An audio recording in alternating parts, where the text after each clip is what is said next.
Hey everybody, it's Devin here.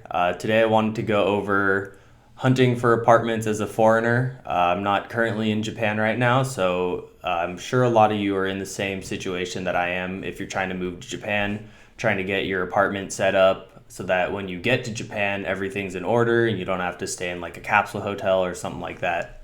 There's like a lot of stigma around renting apartments as a foreigner in Japan, but I've been going through the Gaijinpot Apartment service and it's been pretty streamlined so far.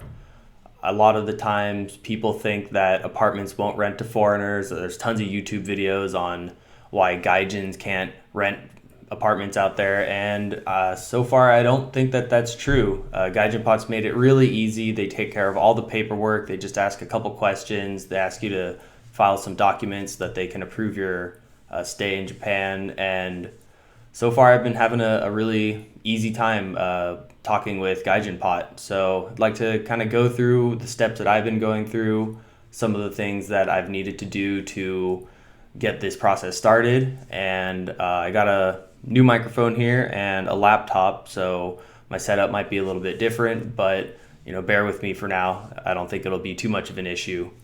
So I'm gonna hop over to my emails that I've been sending with them, and we can kind of go over those, see what they've asked of me, and stuff like that. So I've been emailing them back and forth, and here I have an email pulled up. Previously in my other emails, they were asking for some other stuff, but we'll start here. They were asking me to create an account on their platform, and it is here on this realestateservice.com. You upload some personal information and documents to their account. They do a background check, and they'll receive their application result and complete the payment and sign the lease contract, and then you pick up your keys at the hotel once you arrive. So some of the documents that they ask for are your name in katakana. What I did was I just went on Google, typed it in, and then made a Word document so that it's easy to submit. Picture your passport, your residence card, or certificate of eligibility, and that's a document that the school will send you to approve your stay in Japan, as well as that you have passed all their checks and everything so that you can come to the school. An enrollment letter, job contract, or school acceptance letter. I had a little bit of issues with this one, but the school sent me a declaration form that stated what I'm going to be doing in Japan. So that was what they wanted. And then a bank statement, just so that they can prove that you have enough money to stay for the time that you're going to be. And here it says that we only need your passport and your certificate of eligibility to put the room on hold. So I uploaded those two, and I've been going back and forth with them to make sure that I can find the right apartment. Thankfully, they make it really easy to find apartments. Here on this tab, they sent me a map with my criteria. What I told them was I wanted something that was under 80,000 yen. I wanted something that was either or just basically in Tokyo. I wanted something that was easy to get to from the train station to the school, and also something that was kind of like within biking distance. So I gave them my section that I was in, or the area code for the city that I wanted to stay near, and they populated this list of all of the places. So if you can click on them, it shows you which apartments are where, general layout of them, and a bunch of other things. And I have a couple of them that I pulled up so that there's like examples. So it shows you your apartment, which region it's in, shows you the price per month.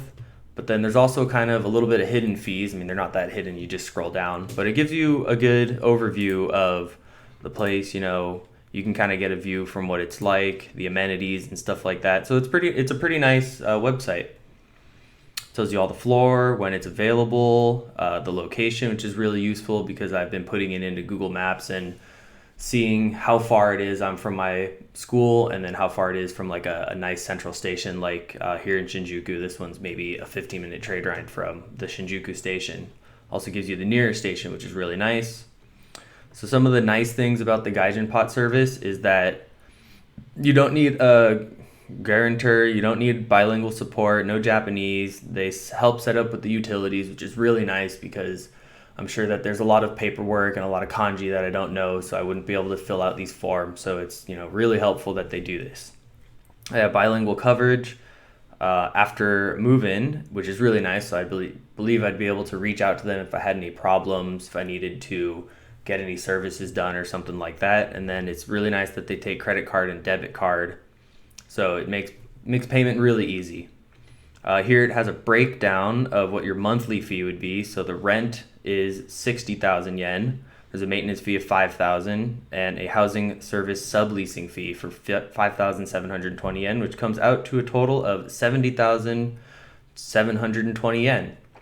So it's really nice. It's a pretty cheap apartment for Tokyo. I wanted to stay under 80,000 because that's around, if I'm doing my math right, I think it's like $700 to $650 per month, which is super cheap compared to San Francisco, where the rent out here is like $2,500 for a single bedroom.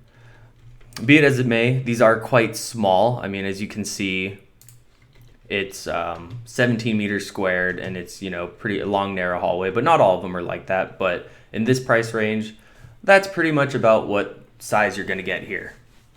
So if you scroll down some more, it shows you the actual total of what it costs to move in.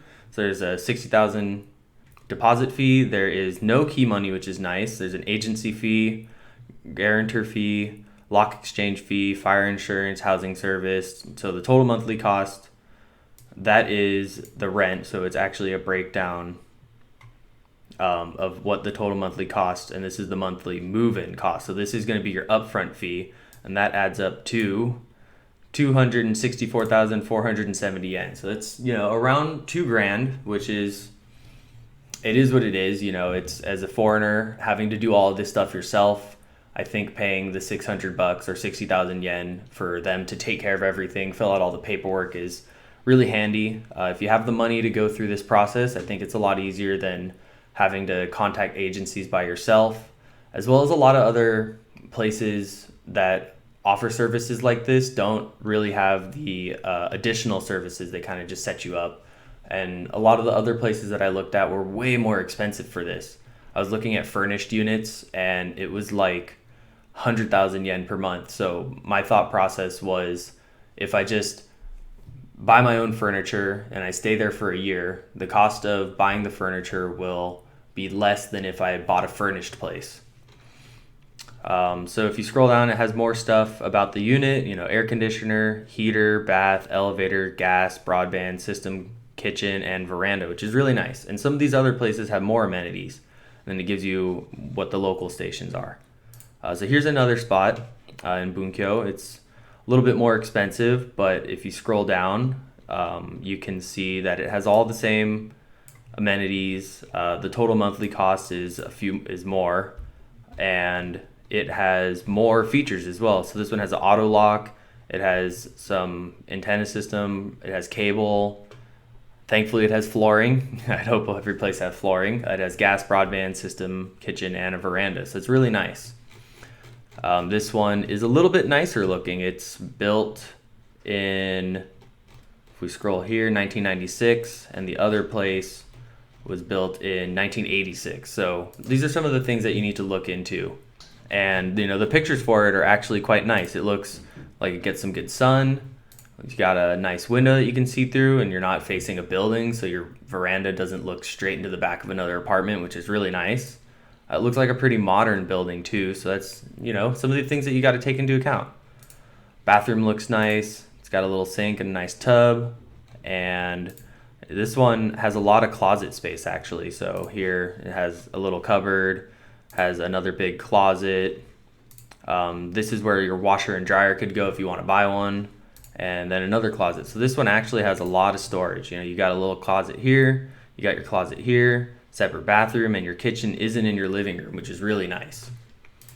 I got another one here, and it's just as nice but even cheaper. It is in Ikebukuro, and this one seems like the one that I hope I can get. It's in a nice location, got a nice bathroom, you got a pretty sizable area. You got a big closet here, small closet at the front, little kitchen. All of the kitchens in these places essentially look the same. They all pretty much look like this. It's got a little bit of cabinets under, a single electric stove, a sink, and some shelving units. So it's pretty much standard for this kind of place. This one looks like it's got an electric heating unit that's on the wall. So for cheaper, you get more. So it really pays off to look at all your options.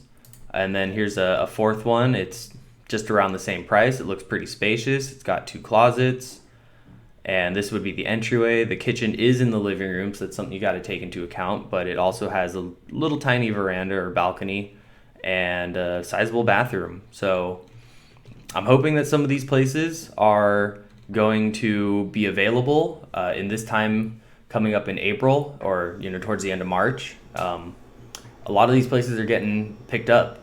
Some of the ones that I was looking into actually already got taken, so I needed to choose some other ones. So I've gone through about 8 different units that I've looked at, and a lot of them are taken, so I had to pick 4 more, and these are the 4 that I'm looking into, but it could be that I might not even get these. So it just pays to be quick, pays to pay quick so that you can secure it. But hopefully, since I submitted all my documents, I'll be able to get the unit secured in my name. And then what I've been doing is, my school here is near the Tokyo Dome. My internet's a little laggy right now, but Tokyo Dome City's right here, and I plan on biking to school. So this would be where the one in Ikebukuro is, which is, I believe it's not this one, but it'd be this one, which is probably my favorite one out of all of them. 20-minute bike ride. And then for the train, if it loads, it looked like it was around a 30-minute train ride. So that's not bad. I plan on buying a bike. So one of my main categories was to be able to bike there. So this is really a 20-minute bike ride. I get some nice exercise in the morning. So I'm really hopeful that I can score one of these apartments. I think that the Gaijinpot service has been really easy to use so far. Them taking care of all the paperwork is very nice. It really kind of makes it like a hands-off approach to finding an apartment. You just go through their website, you just kind of, tell them what you want, you pick and choose, and it's been really easy so far. I think that the fear for foreigners of finding an apartment, they've essentially gotten rid of that, and it's made it a really easy process so far. And I'm very happy with their services. So far, they haven't secured an apartment for me, so maybe my opinion on this will change, but so far I'm really happy with them. They're very quick to respond. I've emailed them probably 30 or 40 times at this point, and they always get back to me at around 6 p.m. Pacific time. So they're very quick. I think I've emailed them twice today, and they hopefully will get back to me with some good news. So if you have any questions about renting apartments, I'll link their website in the bottom so that everyone can check it out for themselves. And make sure to like, comment, and subscribe if you like the information that I'm putting out there. And hopefully I'll see you in the next one. All right. Bye, everyone.